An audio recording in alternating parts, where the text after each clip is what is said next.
Salut à tous et bienvenue sur cette vidéo de STK. Aujourd'hui je vais vous parler de l'exercice qui consiste à faire un transfert de Hohmann. Donc une orbite de Hohmann, c'est une trajectoire qui permet de passer d'une orbite circulaire à une autre orbite circulaire située dans le même plan. Et pour cela on va utiliser deux manœuvres impulsionnelles. Donc en fait cette trajectoire c'est celle qui consomme le moins d'énergie possible. Et en fait on va voir qu'entre les deux orbites que l'on veut obtenir, il va y avoir une orbite elliptique. Donc dans ce tutoriel, on va passer d'une orbite avec un rayon de 6700 km à une autre orbite circulaire avec un rayon de 42 238 km. Alors, on commence par créer un scénario. Donc, on va appeler Hohmann. Voilà, on va mettre des temps un petit peu plus longs. Donc on va pas mettre le 30 mai, mais on va mettre une autre date. Là, on va prendre 2 mois, ce sera très bien. Voilà, on valide. Donc on vient insérer un premier satellite. On va faire par défaut. Et on va fermer. La fenêtre 2D, je la réduis simplement ici. La fenêtre 3D, je l'agrandis. La timeline, je viens la fermer. On peut renommer notre satellite si on en a envie. Tiens. Voilà, comme le film. On fait clic droit sur le satellite, propriétés. Donc on vient ici dans Basic Orbit et dans Propagator, ici on vient choisir Astrogator. Donc voilà, ici, dans cette partie-ci, nous avons ce qui s'appelle les MCS segments, en anglais bien sûr, et c'est dans cette partie-là qu'on va définir comment le satellite va bouger sur son orbite, quelles vont être les manœuvres qu'il devra effectuer et à quel moment. Donc pour illustrer simplement le transfert de Hohmann, on va suivre le tuto et faire ça en 6 étapes. Donc la première, c'est définir l'état initial, donc ça, ici, ce qui est là. On le renomme en faisant clic droit. Voilà. On choisit comme type de coordonnées les keplériennes. Et ici, élément de type, on vient chercher le périapsis radius que l'on met à 6700 km. Et on met tous les autres éléments à 0. Bon, celui-là, 3,5 10 puissance moins 16, on peut considérer que c'est 0. On clique ensuite sur Fuel Tank. Et maximum Fuel Mass, on le passe de 1500 à 5000. Et ici, pareil.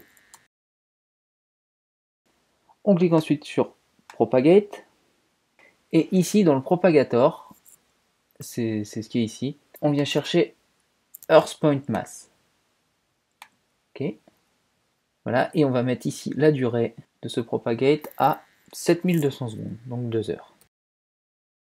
Voilà, donc si on veut, on peut déjà cliquer une première fois ici pour appliquer ces changements et regarder ce qui se passe dans la fenêtre 3D.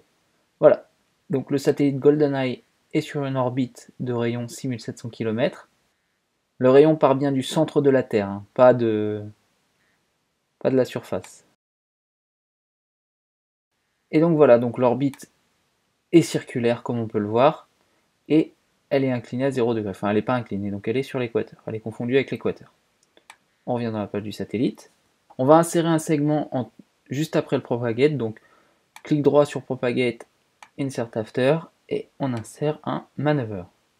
Donc c'est expliqué ici à quoi ça correspond. Ok. Et on le renomme en DV1 pour delta V1. Alors on laisse impulsive, et ici on choisit le thrust vector.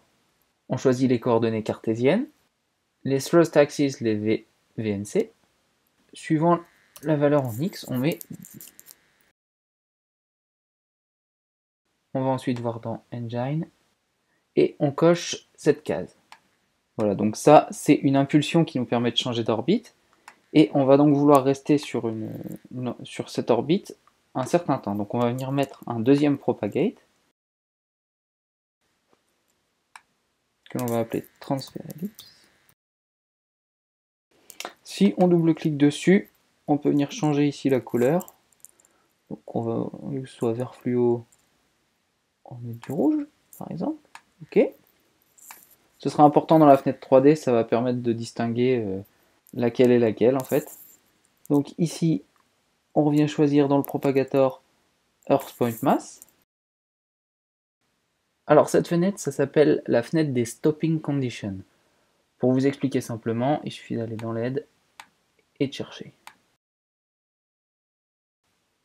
Voilà, ce sont les conditions de stop pour STK. C'est une manière de lui dire arrête de calculer une fois que tu as atteint ça. Donc pour notre scénario ici, on va lui mettre une condition qui est l'apoapsis. Et STK va donc arrêter de calculer au point le plus éloigné de l'origine. Alors pour faire ça, on va d'abord cliquer ici sur New. Et on va venir choisir apoapsis ici. Ok. Donc il a inséré cette condition de stop ici. Et on va cliquer sur duration et la supprimer. Allez, on insère un nouveau segment maintenant qui va être une autre manœuvre.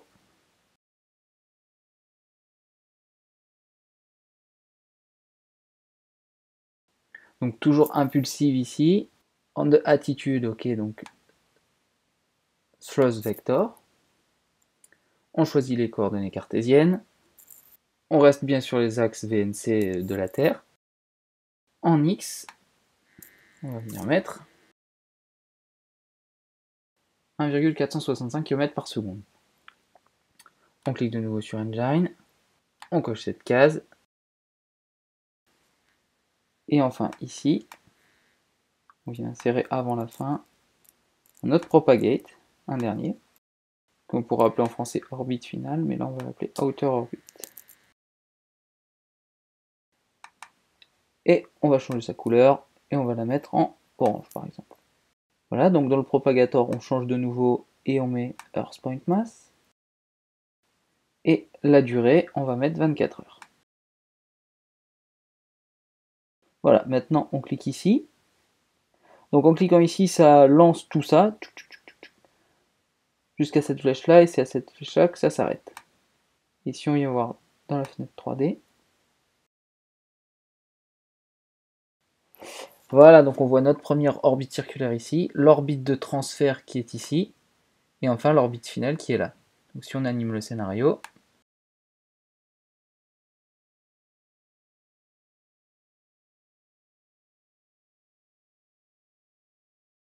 voilà, en ayant un point de vue un peu au-dessus, on peut voir que les orbites initiales et finales sont bien circulaires, et que l'orbite de transfert en rouge a une forme d'ellipse.